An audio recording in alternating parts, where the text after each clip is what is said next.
Joe talks about Joe. And now, your host, Joe Slepsky.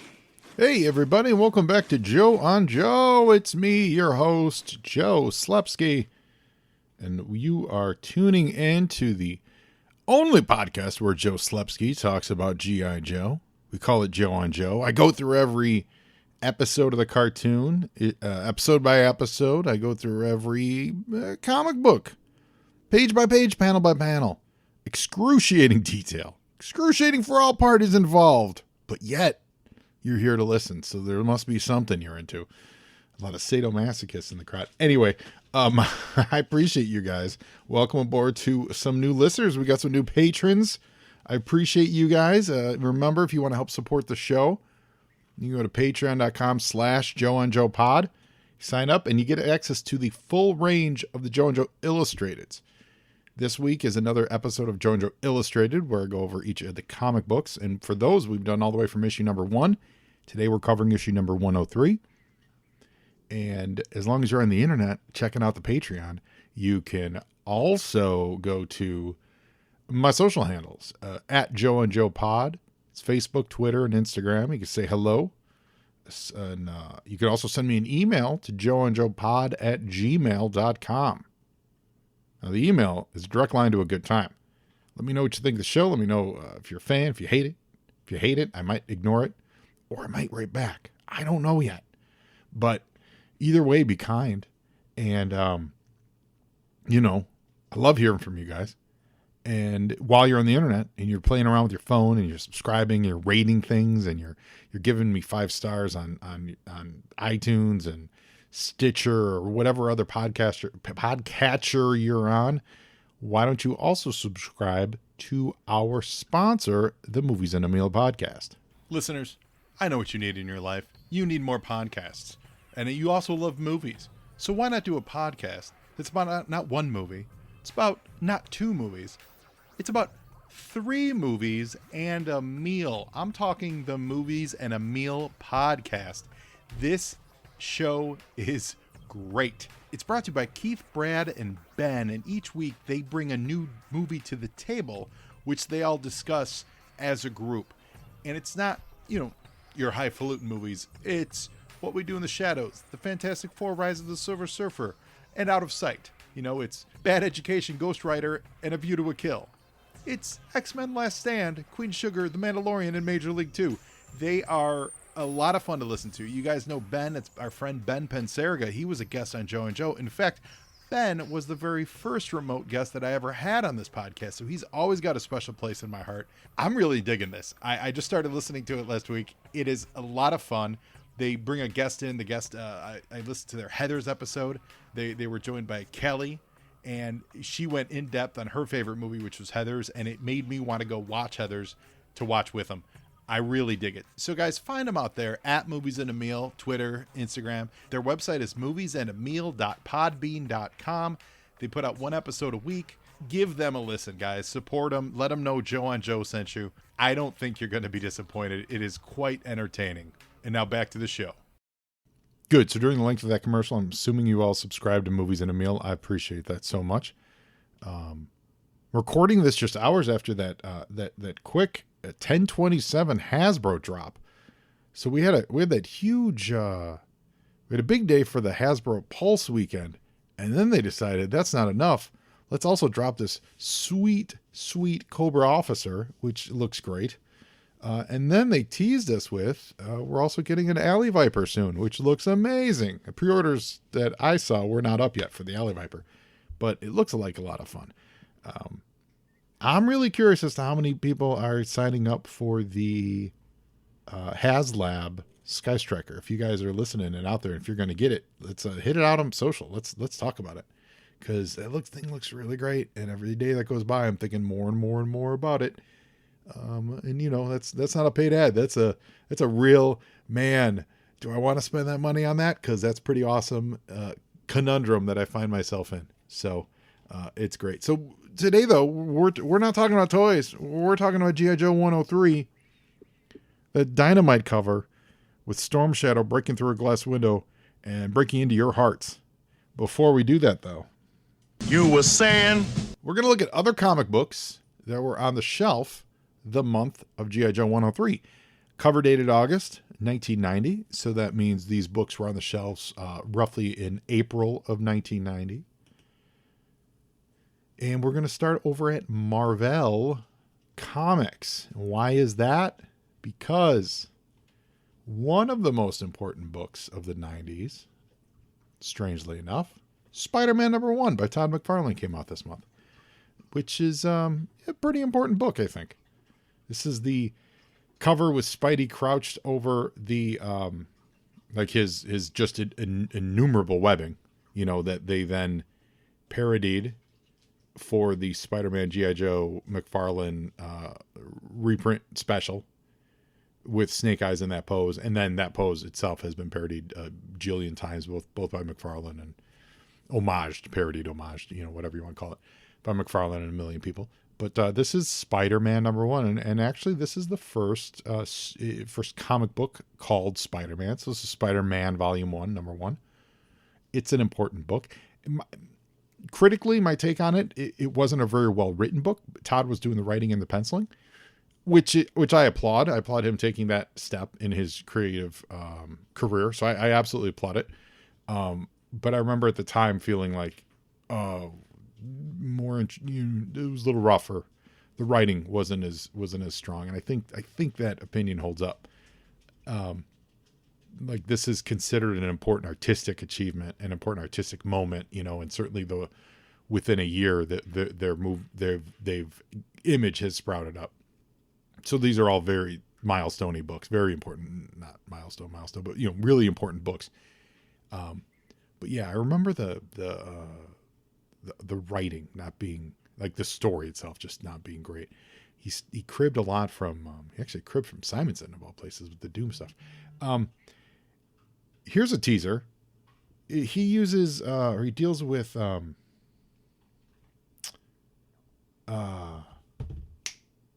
Kraven's mistress, whose name is escaping me. Callista, something like that. Spoiler alert. We have from good sources that she's actually in Calypso. That's her name, Calypso. And that was not Googling. That was my brain putting it together. That might be a little collectory, because she may be featured in that if they ever get that Kraven movie. Like if Morbius does well, they're going to greenlight a Kraven movie kind of a thing, because Venom did well. So it's one, it's those dominoes of Hollywood. So the word on the street is that Calypso is involved. So Calypso, and then this is not her first appearance, though. Her first appearance was, like, I want to say Spider-Man Amazing 203. It's in the early 200s. But I would expect these issues with Calypso to jump up in price a little bit. So you heard it here. I don't know if you heard it here first, but you definitely heard it here. So if you guys want to run out and grab a couple books for super cheap right now. But the other real reason, so that's important, and that's huge. And imagine the same month over in X-Men 266, Jim Lee, another Image founder, is dropping the first appearance of Gambit on us. Now, we talked last week about this technically isn't the first appearance of Gambit, because the annual 14 came out last month rather, and in comics time. And that also had Gambit appear. Now, memory serves, he doesn't have a speaking title. He's just in the background that was drawn in there accidentally. But he's definitely in it. But 266 is by far and large considered Gambit's first full appearance, or first appearance, really. He's, Storm had been de-aged. It was a very strange story, because Storm went through the Siege Perilous, and it judged her spiritual goodness, and all the X-Men, most of them jumped through it, and it gives them a rebirth into another life and another, with another thing. And it said, the best thing, you're so pure and good, you get to be a homeless drifter living in New Orleans, living on the street, stealing from people. So apparently Storm leading a really, really good life.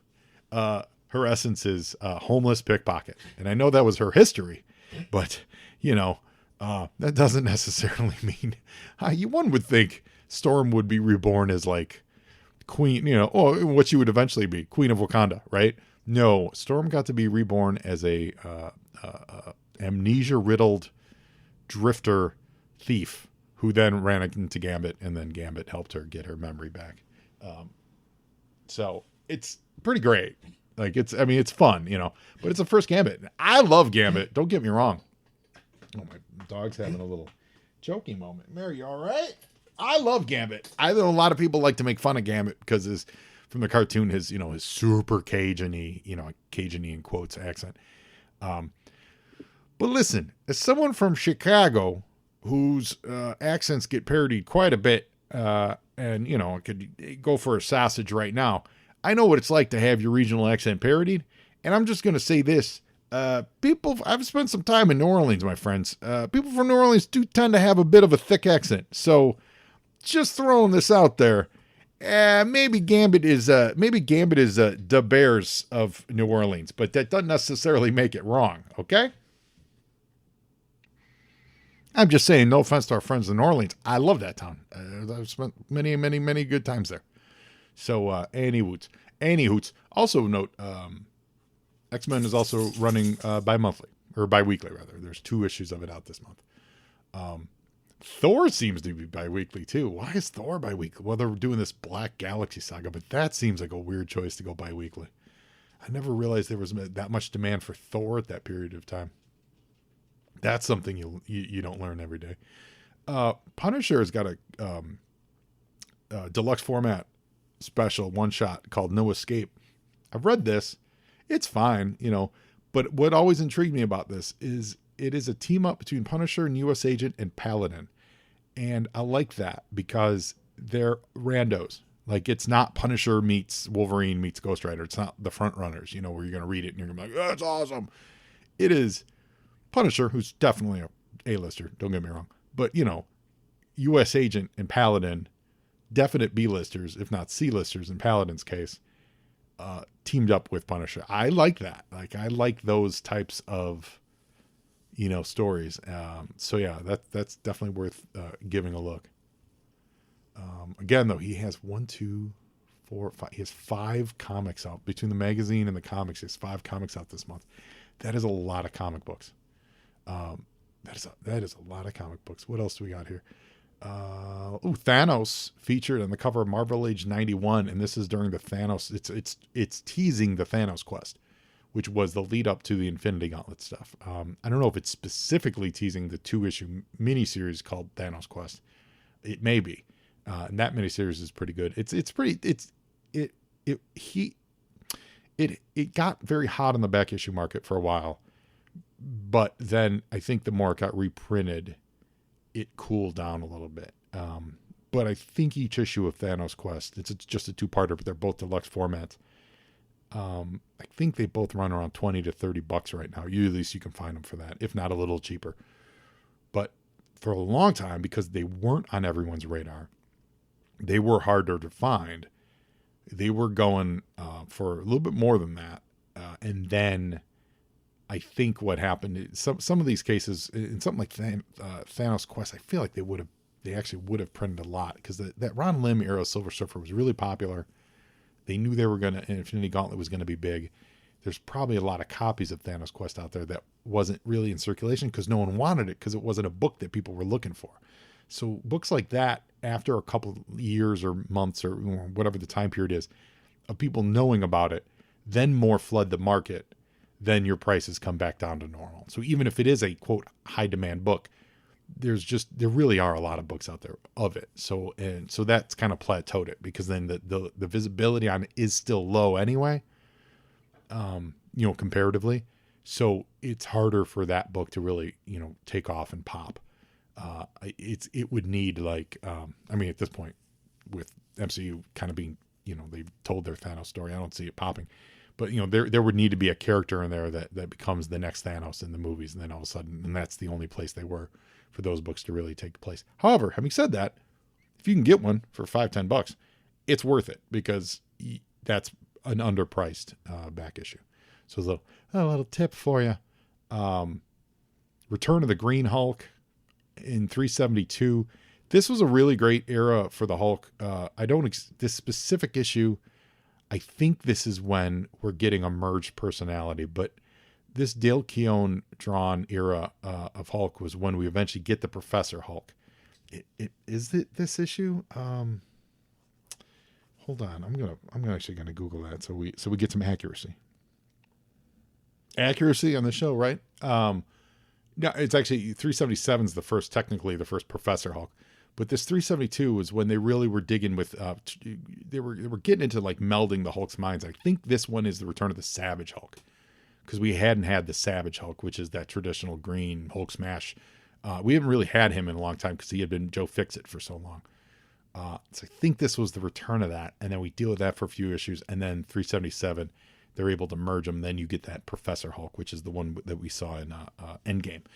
Speaking of Hulk, if you didn't read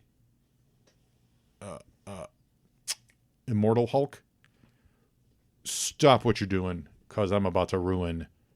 It's fantastic. It is. If you haven't heard of it, it's Hulk horror that's been done before, but it's done really, really well. Deals with all types of cosmic and theological issues around what is the Hulk, what does it mean to be a Hulk, what does it mean to have all this destruction in your life, and et cetera, and so on and so forth. So good, and they just finished it with issue 50, so now it is complete. I'm sure they're going to do a big omnibus for it. We were talking yesterday. I don't know I think you can do 50 issues in an omnibus, but I feel like Immortal Hulk is a 2 omnibus kind of a thing. Just because they actually did some supplementary stuff, like this Gamma Flight miniseries, which should be included. He had a bunch of one-shots with some of the crossovers that they had. And like there was a She-Hulk one-shot. So I think if you add in all the one-shots, and I think there might have been an annual involved, you're looking at like 60 to 60 some issues. That seems like a lot, even for some of the bigger omnibuy. So if they do an Immortal Hulk omnibus, it is so worth it. And it's just really great. Anything you've heard about it is it's David Cronenberg doing the Incredible Hulk. So and kudos to Al Ewing and Joe Bennett. If you're out there listening to a niche G.I. Joe podcast, kudos to you guys, because you crushed it. It was so absolutely great. I was very happy with the ending, very satisfying ending. That's the other thing too, is they nail it. They stick the landing. I can't give it any more butt kiss than I just did. This is a fun book. Captain America: War and Remembrance trade paperback. This is one of the early Marvel trade paperbacks that they, when they started dipping their toes into. Remember, they did the Fireside stuff in the 70s, and then there were really no like real trade paperbacks put out by Marvel. This is one of the first ones. I think we talked like this about the Captain Britain one, which I had gotten when I was younger. I absolutely got War and Remembrance. War and Remembrance reprinted the John Byrne stuff. And even at this early stage in my reading, I was like, I like that guy. I liked his cap. And I was not wrong. This is great. It's a great trade. Long since, obviously, this version is long since out of print. And I think now they just reprint. The version they reprint has even more issues involved.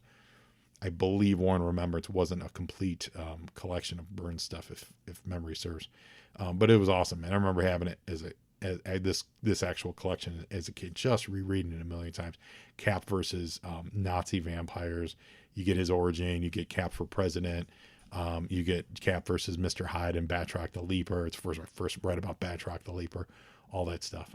So that was really great. So all that stuff's on the shelf this month. That's a lot of good stuff from Marvel. Let's see what DC has. You were saying? DC's going to have to go a long way. Now, last month we just introduced Monel / Largand into the Legion. And already in Adventures of Superman, there's a Legion crossover, and we've got Largand meeting Superman, which means Monel meets Superman for quote unquote the first time, I believe. Because I think, well, wait a minute. They might have met during Invasion, so I take that first time back. But if you remember, like they said that Monel was actually part of the invasion force, or his dad was, and he was a bystander or something like that. But either way, you get Monel meeting Superman in the Adventures of Superman Annual number 2. Really fun. I like this era. I like this era of Superman. I mean, I just do, but I like this era of Superman quite a bit. What else do we got here? Oh, it's Butcher, Detective. This run of Detective, it's Alan Grant and Norm Brayful. Any chance I get to talk about Norm Brayful, I will. So great. Really, really good. An underrated artist. He passed a couple years ago. DC has done a few collections like Best of Batman by Norm Brayful stuff. I always urge people to pick those up. You will not be disappointed. So many of their issues actually are one-shots, which is great from a comic book reader perspective because you don't have to know a ton of continuity. They get in, and they also introduced a lot of new villains too, which was really brilliant. I read some good articles about it, I think probably in Back Issue Magazine, interviews with Alan Grant, where that's just what he was interested in. He just wanted to make new people. So we gave it, and we ended up with, I think the best one that came out of that was the Ventriloquist. So if you ever enjoyed the Ventriloquist, the guy with the puppet, that came from the Brayful's Alan Grant stuff. It's really, really, really solid. Green Lantern Volume 3, Hal Jordan giving the old one-punch trick to Guy Gardner. That's something ever since Justice League, Ken McGuire did it. I don't think anyone ever is going to get anyone's ever going to get tired of seeing Guy Gardner get punched in the face. That's just a fact. That's just a fact. And if you say that you're tired of it, I would argue you're tired of life because you've lost the flavor for it. World's Finest, Volume 2, Number 1. This is the miniseries by Steve the Dude Rude, who I am here for any interpretation of DC heroes he wants to give us. Marvel heroes too, for that matter. He's got a Silver Age-ish feel. He did a wonderful Incredible Hulk Superman crossover a few years back, probably 15 years ago, maybe 20 years ago now. But for some reason, his style, which is really Silver Agey, it's real smooth lines, it always just evokes DC for me more than it does Marvel. Having said that, his Hulk stuff was great. That Hulk crossover was awesome. But I really like, Steve Rude from his indie book Nexus. He's got a real smooth, real clean line. And this World's Finest is a 3-issue mini, and it is a delightful crossover between Batman, Superman, and the Joker and Lex Luthor get involved. And it's like set out of continuity. I don't think it has the actual Elseworlds logo on it yet, but it's kind of set out of continuity. Let me see. Let me look closer at this. Maybe this. Yeah, no, it's not technically tagged as an Elseworlds. Oh, it was written by Dave Gibbons. I forgot about that. Which it's great then. And but it's one of those like out of continuity stories where it just stands alone, uses the most classic interpretation of both the heroes and the villains. It's great. It's just a gorgeous book. And Dave Gibbons is for the great penciler that he is, obviously with Watchmen, etc. He's a pretty solid writer. There is something else that he wrote that I really loved, and I'm blanking on it now. I'll try to remember it for next show, or maybe I'll Google it later. Hold on. I got a pause button here. Let me Google this. So I Googled it real quick. I think I'm thinking of his work on Wednesday Comics, which was a great project where they did him like newspaper comic strips. I think that's what I was thinking of. But he also wrote, I just found out DC has a great page. They have a great creator page where they resource it by what he wrote, and each creator by what they wrote, pencil, inks, etc. He wrote that Green Lantern Corps around the Recharge stuff, around the Jeff Johns reboot era, which was really enjoyable. So kudos to Dave Gibbons. Check that miniseries out. I know it's in print. You were saying? I was saying. And now we're gonna look at what was in the movie theater. This would be April 1990. We've got on April 6th, Ernest Goes to Jail. Ernest Goes to Jail. The same day, though, as the John Waters classic Crybaby, and I mean that. Crybaby's a great movie. It's also the same day as The Cook, the Thief, His Wife, and Her Lover, which is a crazy movie. Came out, staged like a play. It's a wild movie, not for kids by any stretch of the imagination, but a wild movie staged very much like a play for film. It's good. Also, I Love You to Death, overlooked film. I've not watched this in years, but I think this is a quiet classic with Kevin Kline, Tracy Ullman, River Phoenix, William Hurt, Keanu Reeves. And it's where Tracy Ullman, I believe, is trying to murder her husband, Kevin Kline, if memory serves. And there's something about there's poison in the spaghetti sauce, and Keanu Reeves and River Phoenix are two completely, or is it Keanu Reeves and William Hurt are just two dopey assassins. And I think this is a movie that deserves a revisit. I don't know where it's streaming. I certainly haven't seen it popped up, but if I did, I would watch it in a hot second. On April 13th, the sequel that I'm sure they were like greenlight this right away, and I think it's Gods Must Be Crazy Part 2. Now remember, Gods Must Be Crazy was kind of a runaway indie hit. Like it was very real and very authentic, and took people by surprise. And I think the Gods Must Be Crazy 2 lost all of that. I don't know if I've seen this one, but I feel like it just lost all of that authentic heart and just didn't really do anything then.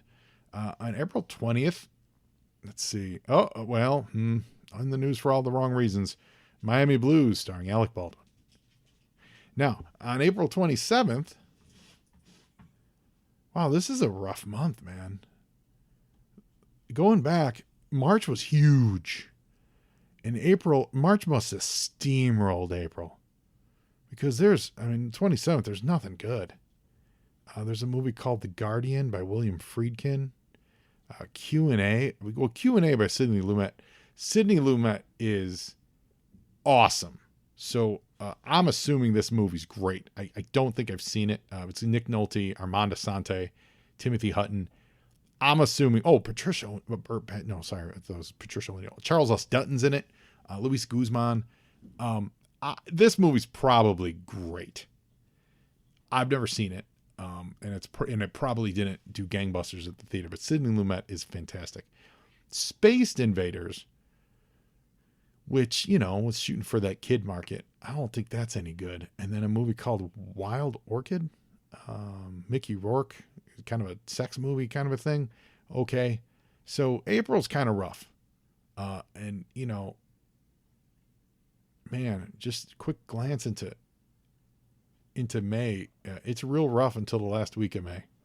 So, maybe they just thought that, like Pretty Woman which it did. Maybe that was it. Maybe Pretty Woman and Teenage Mutant Ninja Turtles at the end of March, they just dominated everything, and they knew that they would. So, get out of the way. That's interesting. This is funny. Last month we talked about this Larry Cohen movie, The Ambulance. That gets referenced in this month's issue of G.I. Joe. We're going to get to it. So without any further ado. Now, mass is ready. Yes, sir. So we are talking about G.I. Joe issue number 103. The fabulous Lee Weeks doing a fabulous cover of Storm Shadow breaking through the glass. I got to say, all of these Lee Weeks covers, and I do mean all of them, they all feel like they're blown up. Like he drew them in a scale or a size that was a little too small for the purposes, and they got like photostatted up larger. If you agree with me, let me know. That's the best way I can describe it, and I mean it. Going back a few years ago, remember we were talking about with the first issue with the October Guard on the front, where the front of their BMP vehicle looked really weird and blocky and chunky. I feel like there's some of that going on, because a lot of these lines are just really thick, and I've seen Lee Weeks' work. It can be really delicate. So, I wonder if, I don't know how that would have gone on for this many months, so usually that's like, if there's something like that, it's, like there may have been a mistake or whatever. Next month, looking ahead a little bit, next month doesn't necessarily feel that way as much, but it's also a lot of shadow, a lot of just dark, heavy lines, so that's okay. But this one, once again, feels like it's just like it was maybe just the wrong, like they blew it up just a little too much. But it's good, though. It's Snake Eyes in his V2, kind of camo look.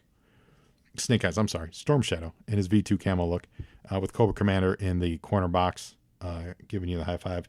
We do have some text on the cover, and it's poorly placed text. They used the same coloring as Storm Shadow's boots, probably in an effort to not distract from the drawing, but all it does is blend in poorly to the background. It says featuring Storm Shadow and Snake Eyes back in action. It's barely legible. So that also feels like a, I don't know, a weird cover misstep. So any hoots, yeah. And that's it. Yo, Joe! Fleer is back. Football's rookie sensation. Rookie of the Year 1990 cards. Fleer has exciting 425 card action-packed football set. Man, you can get yourself a Don Majkowski. I remember him. I can't pronounce that. Majkowski. Don Majkowski. Yeah, sorry. Barry Sanders. Thurman Thomas. Bernie Kosar. Michael Irvin. Dan Marino. There is I'm not even a massive sports guy, but I've paid enough attention over the years to have some fond memories of names. There's something about hearing those names that you used to hear in revered tones when you were a kid. So when you get like something like this, like you get like a box of 30-year-old sports cars, and you go through them and you don't know 85% of them, but those 15 that you do, you're like, oh, I remember that guy's name. I remember hearing Harry Carey try to spit out the pronunciation of that guy's name, or Joe Slepsky trying to pronounce Don Majkowski.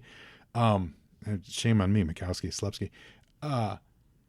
There's something comforting about that. I don't know what that is. Even if, like I said, you're not even like I was a massive fan of all these guys when I was a kid. I loved the Bears. That was it. That was kind of the extent of it. I don't know. There's something warm and fuzzy about that. Anyway, we're talking about Amazing the Welkin. Okay, so before we go any further, that's a weird title. Looking it up, Welkin means the sky or heaven, or vault of the sky or heaven, the upper atmosphere. So this certainly could be referencing heaven, where, spoiler, as we get through this, they all think Scarlet is going to. It could mean the plane that Snake Eyes jumps out of at the end of this. Again, spoiler, we're jumping ahead a little bit. But it's just a peculiar way to phrase it. Amazing the Welkin. And I haven't necessarily cracked the code of this title, Larry. But you know what? It's the kind of title that gets someone, at the time we would have looked it up in a dictionary, but get someone Googling. So that's always interesting to me. So that you put together a title or a reference or something that's so seemingly important, but yet not every day, that it piques someone's interest. And it certainly piqued mine. So we are in the secret chamber of the Pentagon where the jugglers hang out, with script by Larry Hama, pencils by M.D. Bright, inks by Randy Emberlin, letters Rick Parker, colors Bob Sharon, editor Bobby Chase, in chief Tom DeFalco. So in Shadow, it's Storm Shadow busting through the skylight of the jugglers, and they're all in session and everyone's flipping out. This is a great opening. It's a really well rendered scene, even if you're not exactly sure who Storm Shadow is. Someone identifies them by word bubble, but you can clearly see in the shadow that Mark Bright drew that it's, kind of a ninja. You see the toes on the shoes, or on the boots rather. You see that he's got a bow and arrow. He's got a sword on his back. So it's a well rendered full shadow figure. Yo, Joe! And he lands in a crouch in front of the jugglers, and they're basically once an assassin, always assassin. He stares them down. And he uses the old, listen, if I wanted you dead, you'd simply die, and it would appear to be an accident, or perhaps shot like a squirrel. And he says he resorted to the overly dramatic entrance because he could not get an appointment to see them. And they don't believe him. They still think they're in the right to shoot him. So they tell their MPs to blow him away. So we got machine gun fire rattling off here in this chamber of the jugglers. And, of course, Storm Shadow misses. It does raise this question, though. Yo, Joe! Look at how the jugglers are sitting. So this is how they were sitting when Hawk was addressing them, right? So picture a grandstand. You got 2 rows, or actually, rather, picture the dais on like the match game, where you got 2 rows of celebrities and they're facing the players, or they're facing Wink Martindale, or they're facing, whoever the host is. So if that's how they meet when Hawk's not in the room, how do they talk to each other? You would think they would constantly be looking over each other's shoulders. I feel like this is a room where they would only hang out to address and or dress down the Hawks of the world. And since there's no Hawk of the world in the room at this point in time, shouldn't they be sitting around some kind of round conference table, like something out of, Dr. Strangeglove? Like, how do they get business? No wonder the jugglers don't get anything good done, because they're never looking at each other. That's the lesson here, kids. You need 2 boardrooms. You need one to get your work done, and you need one to tell the world all about it. That's the lesson of the jugglers here. Snake Eyes avoids all the fireworks and all the shootings, and he basically is here to say, I'm here not for anything I need. I'm here for a mission. I'm here for Snake Eyes. His lady love's in a coma. The prognosis is grim. He sits by her bedside every day and watches her slip slowly away. If he doesn't get a mission soon, he's going to sink into total despair. Now, one of these dudes, who's a real jag, or Thurston, whoever that is, says, preposterous, we're not a rehab center for burnt out Joes. And he gets a nice shuriken into the barrel of his handgun, which is great. And Storm Shadow demands a nice meaty mission for his buddy. No mamby-pamby sneak and peeks, no favors. We just need a mission. Yo, Joe! And Storm Shadow drops off a top secret document about the George Strawhacker file. Now, this is one of those times in real life where my memory is so blurry. I can't remember if we've talked about Strawhacker before in the comic book, or if I just know who Strawhacker is because I've read this before. So I apologize. There is the reveal later in the book, so I'm going to wait to see that. But when I got this, I was like, sweet, it's the Strawhacker. And I went, oh wait, didn't we already meet or talk about Strawhacker before? And I can't remember because I'm old. Anyway, they're all very upset. They appear to know what's in the Strawhacker thing. They're calling it blackmail. And, basically Storm Shadow's saying your secret's safe as long as everyone's too scared to rock your boat, but I'm not scared of you. We're gonna deal with this Strawhacker situation. And if you're reading this for the first time, I don't think you know who he is. And one of them, I think it's this Thurston guy, says, that's a top secret file, you filthy traitor. Tommy says, you're the one who betrayed his trust. I'm just here to make sure you make things right. And if Snake Eyes benefits from it, all the better. Yo, Joe! It's a great way it's an amazing way to open the 3 pages of awesomeness. Why is Storm Shadow going to the jugglers? Why isn't he going to Hawk with this? They talk about Storm Shadow being on their side, but we never see Storm Shadow actually being on the side of the Joes. It's just we know that the ninjas are cool with him.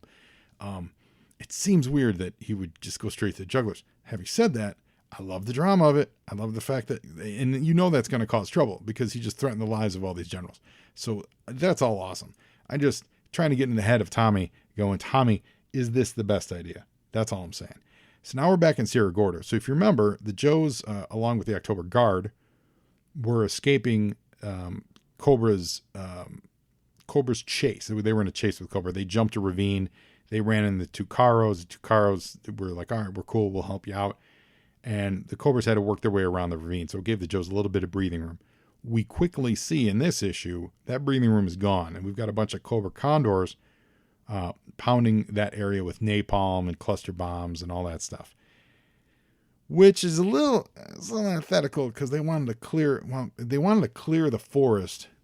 And the presumption there was that they wanted to clear the forest to use the lumber. And that's why they do the forest clearing.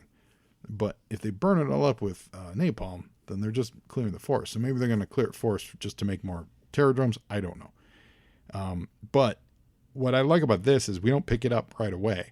We're a little down the road from where we left last time. And basically, some people have been hurt. Roadblock and who's the other? What's this guy's name? I forget this guy. Misha? Yeah, Misha. Roadblock and Misha are basically holding the line. They're the delaying tactic because the Joes are, it's taken forever for the Tucaros to cut through the jungle for the Joe's Desert Fox to make its way through. And this final picture on this page, which is great, and I like the progression on this. We just open it up with a series of bombings, very reminiscent of the opening scenes of Apocalypse Now, and for real. Probably an inspiration for this because that's what they're doing, dropping napalm. So the Condor's dropping this napalm. Then we get a nice establishing shot of where they're at, and then you get one explosion of that napalm in the distance to give you a sense of placement of it connects. It's the connective tissue between the second panel and the first panel. Then we go even tighter onto Block and Misha, who are holding the line. And then we pull back a little further to see what that line is. I think the scale on the line here is a little off because they're really close to him. Like it's staggeringly close, but you can forgive them for that because there's only so much. You still have to make sure the readers see it. But basically the Cobra vehicles are just literally, I mean, they're on top of these guys. They have to be a little further than that. But I like this. I like this storytelling progression on this page to get us caught up with what's going on. Yo, Joe! Meanwhile, over on the Cobra side, Darkline's getting updates that they've spotted them, and they've got them on the run. So they're pulling back and they're pulling the vehicles back in places to then launch more missiles and launch more napalm, etc. And throughout this whole thing, we had a nice. They're getting shot at trying to kill, but it's a nice discussion about the role of soldiers in war and their job in war and things like that. And is it best to go out covered in glory? Roblox like, glory is something my mother sings about in church. I want to collect my pension. So it's a nice little philosophical debate between two veteran soldiers who are willing to sacrifice it all, but don't necessarily want to sacrifice it all, would love to get out alive. Meanwhile, on the Desert Fox, Flint's driving it, and it's going slow because they have to clear the desert as they move. But a really great progression here in the middle of the page with Lady J filling us in on everyone that's been hurt off screen in between issues. Last issue, no one was really hurt. Everyone was kind of fine. They were just making a getaway. And the way Bright draws it is it's one big wide shot of the Desert Fox, and it's the vehicle stays the same, but the panels are broken up into three, and Lady J is in each panel, so she's traversing the panels, giving us a passage of time as she walks around checking in on all the wounded. So Muskrat is hurt pretty good, but he's hanging in there, but he's definitely kind of out of the fight. Is it Gorky? Yeah, Lieutenant Gorky that's the guy who was flirting with Lady J a lot. He's hurt, but he's fine, really. But he's nursing a Tucaro who took a chest wound, and they don't think he's going to do well. And then you get to the front of the car, and it's Flint's driving, and he's talking to Lady J, like, how are the guys doing in the back of the car? This is great because it gives us passage of time. It does it does narrative heavy lifting, but it also shows us kind of how slow they're moving, which is actually really the most important thing that's happening here. Lady J ain't running. She is walking around the car as the car moves, or the Desert Fox, as the Desert Fox travels through the jungle. So that should give all of us a real idea as to the trouble they're in, is how fast they can move here. If she can walk casually and keep up with it to walk all the way around to talk to Flint, that is a really smart way to get that across. And I'm here for it. It's great. Yo, Joe! So, it's a lot in this issue. It's a lot of it's a lot of strategic chess moves is what's happening here. So, they get a little bit ahead of them. Then they hit an open area. The Joes did hit a little open area ahead of Cobra. And so they're able to set up a little, what does Roblox say? They've got a mortar, they've plenty of ammo, a box of grenades and stuff like that. So the vehicles is going to be able to get some distance on these cobras, because the cobras are also moving a little slower too. They're having to hack their way through the jungle, and it's a ravine, so they're able to narrow the approach vector. So that all makes a lot of sense. These next 2 pages, I should point out, I love Mark Bright's explosions, the way he draws them, and he does not disappoint. They're absolutely great in this whole issue. These 2 pages are really indicative of that. So we get into just kind of a firefight here. The Joes / guard are dropping mortars on them, and they're doing so well that the Cobras think there must be a dozen of them. That's how good of a job Misha's doing. Yo, Joe! But they notice just when they think like, hey, we're really holding them off, they do realize, Roadblock realizes that nobody pushes back when they have numerical superiority, and then they run because they're launching missiles. And sure enough, Cobra is lobbing some missiles at the Joes. So they get caught in these explosions. And in a turn of events that will mirror the movie of the previous year, Roadblock can't see, Misha can't walk. He can't even crawl. So what do you think's going to happen? Now, this page ends great because it ends with them back to back, basically doing a Butch and Sundance kind of a thing. As they says, Davy Crockett at the Alamo, Custer at the Little Bighorn. And then, Roadblock says, how about Audie Murphy? He's a little guy about your size, held off a whole company of Nazis, single-handed, and came back to be a cowboy star in the movies. Is true?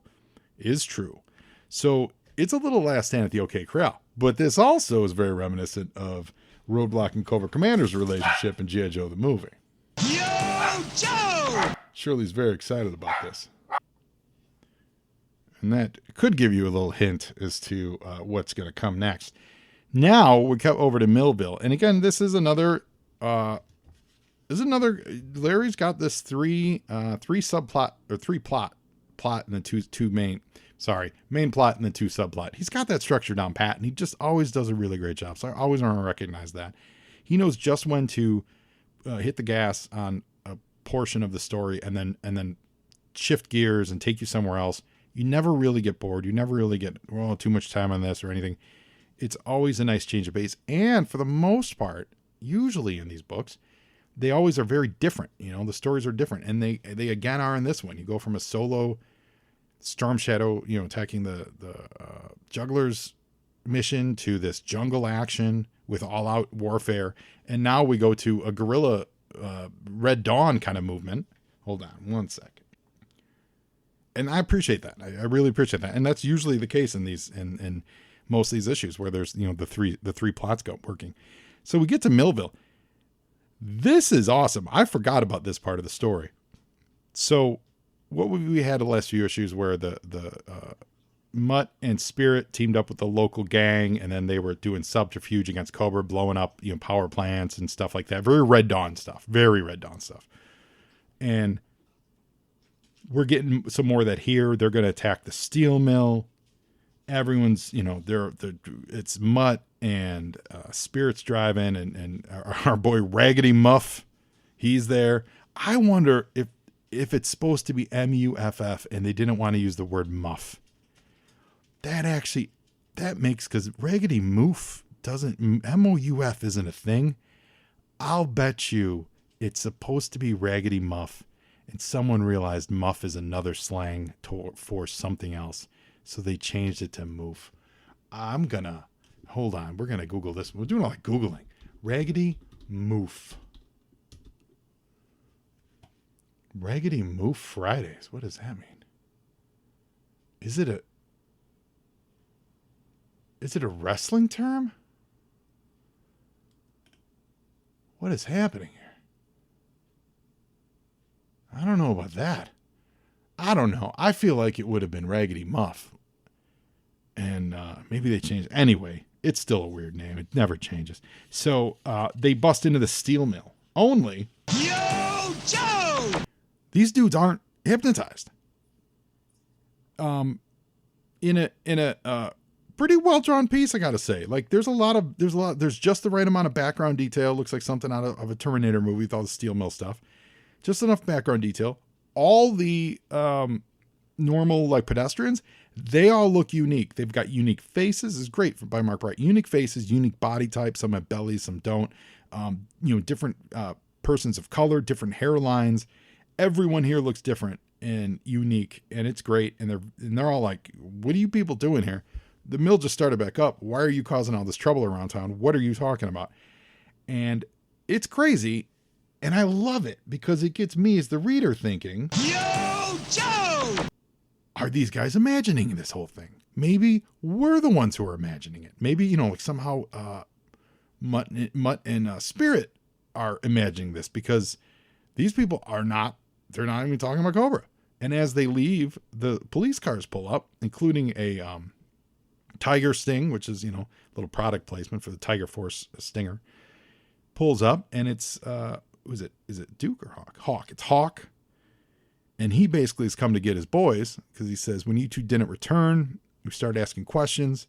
They got the same crazy story from Mutt's Uncle Jeff, which, by the way, big shout out to Dave Amiot. I didn't put it together. Mutt and Jeff. That's very funny. Kudos to Larry once again, slipping in a fun joke like that. Mutt and Jeff is hilarious. So Spirit's like, yeah, like we got some trouble here. These guys are all cuckoo, and Hawks doesn't want to hear it. He's like, I was down at the police headquarters, and one of your friends showed up with an assault rifle for no reason. And Spirit's trying to tell him they're all Cobras, but there's no Cobras to be found. Hawk didn't find anything. Law and Order are there. They didn't find anything. There's only real cops here. Yo, Joe! Ooh, a little 2-page spread for Bonk's Adventure and TurboGrafx 16. That's exciting. So Hawk's like, what's this all about? Now, Hawk's the kind of guy who he'll believe his fellas, but he's here on the ground and he's seeing proof for himself that there's no one's crazy. Like, Mutt's telling this detailed story about Cobra Commander being there and swoops of legions and vipers, and they zombified everybody in this big elaborate thing. Ain't got nothing. He's talking to the police chief, and he's like, we can't. Plus, remember, Hawk is under the watchful eye of the jugglers, so Hawk's under a lot of stress here. So this makes sense that he kind of would be like, we need to sort this out. Just go with the cops, which they essentially do. He says the facts stand. They warrant your arrests. Put the cuffs on him, Law. So he has Law handcuff Mutt and Spirit. It's crazy. Yo, Joe! And I gotta say, I was reading this going, oh man, are they doing that? Are they going to say it was all a dream and keep us, the reader, in suspense? I was really hoping for that. But meanwhile, in a prestigious New York hospital, Snake Eyes and Scarlet's sister are yelling at each other. Well, Snake Eyes not yelling, although you can say Scarlet or Movies in a Mail podcast. They're screaming at each other with Stalker. Stalker shows up. And he's basically saying, listen, if she's going to die, she's going to die. Which, by the way, this issue specifically is very, very much convinced that Scarlet's dead meat. Like, that's pretty great. But she's screaming about how she doesn't trust Snake Eyes. It's all because of him that Scarlet never took up with a, quote, proper gentleman. Blah, blah, blah, blah, blah. So they're like, let's get you some air, old buddy. So they leave. They leave. They follow the court rule, and Stalker walks Snake Eyes away. Yo, Joe! And then when he does so, he gets Snake Eyes outside, and that's when Tommy shows up again. And Tommy's got some instructions, some orders. He's got a mission. He's got a mission, bro. Read it and destroy it. He's got air transport waiting, and Stalker's like, you're out of your mind. Like, and this is great. Not great, but this is terrible.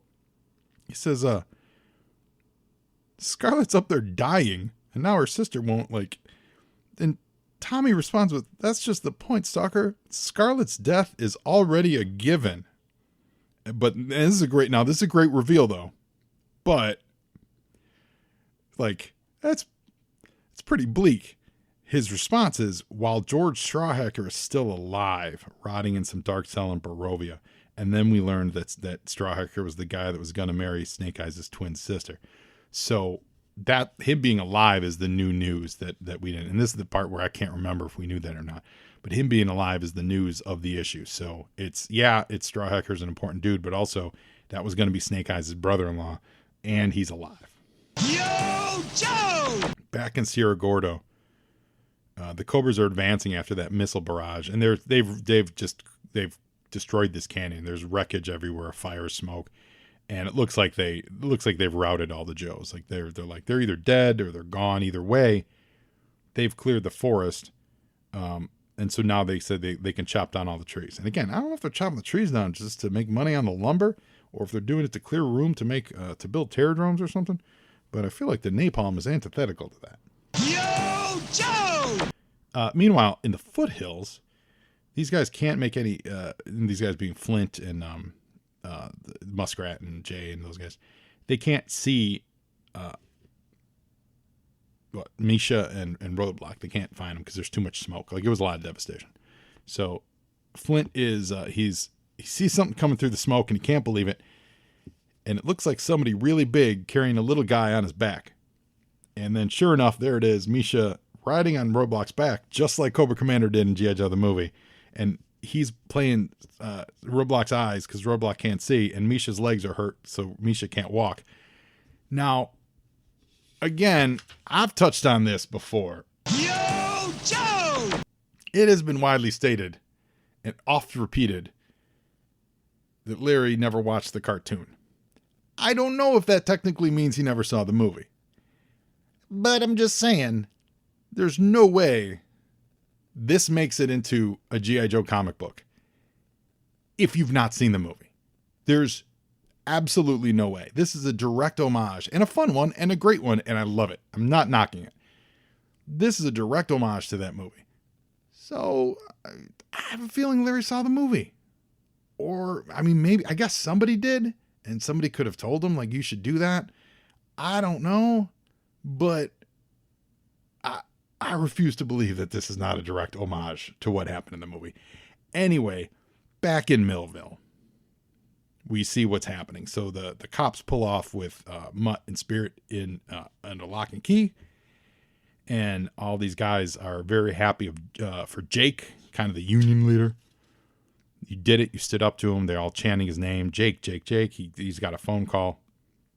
And on the other side of the phone, this is a disembodied voice. We don't exactly know who it is, but he says, have the intruders departed? And he says, never mind, just listen. And all the voice says is Broca. And with the word Broca, Jake goes back into a trance. And sure enough, they really are all tranced. And he turns around and he says Broca to all the guys. And then, Yo, Joe! all the guys go into a trance. And they start chanting Broca. And so everyone chants Broca. And as soon as everyone hears the words Broca, they go back to doing their secret assembly line, which is making parts for terradromes. I love it. I love this plot. I think it's great. I think that Cobra Commander was able to pull this off so quickly and with all the subterfuge, and I think it's awesome.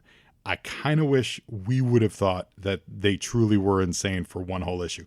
I wish they had saved this reveal for next issue and just leave this issue, the cliffhanger, with those guys being arrested and us going like, well, wait a minute, that doesn't make any sense. We saw it. Everyone was a nut job.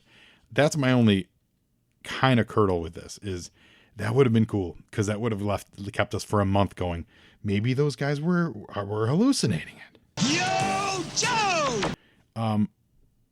Bullpen's bulletins on this page, and this is where I'm talking about that Larry Cohen movie, Ambulance. And here we go.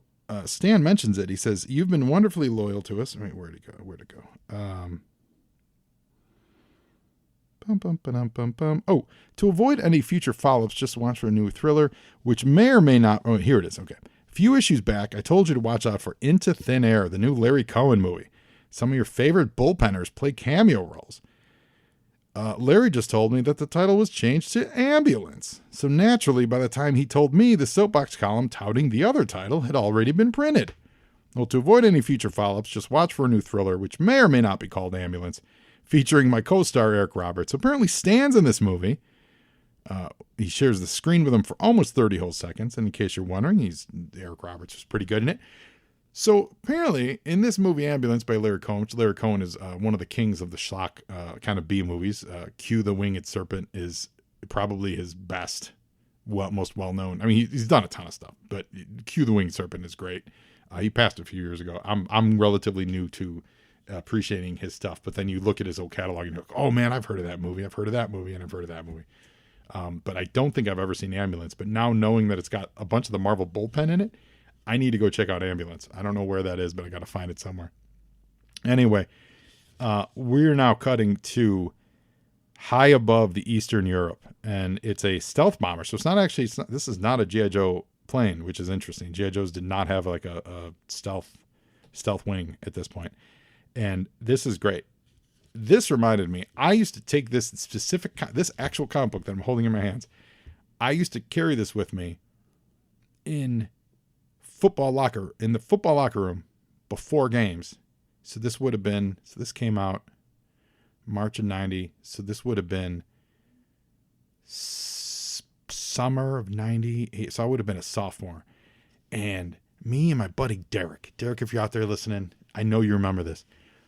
And on this page, Tommy's talking up Snake Eyes, and he basically says, we're going to have to put you in the Arashikage Mindset. I think we saw this in an issue, but this issue shows him how to do it.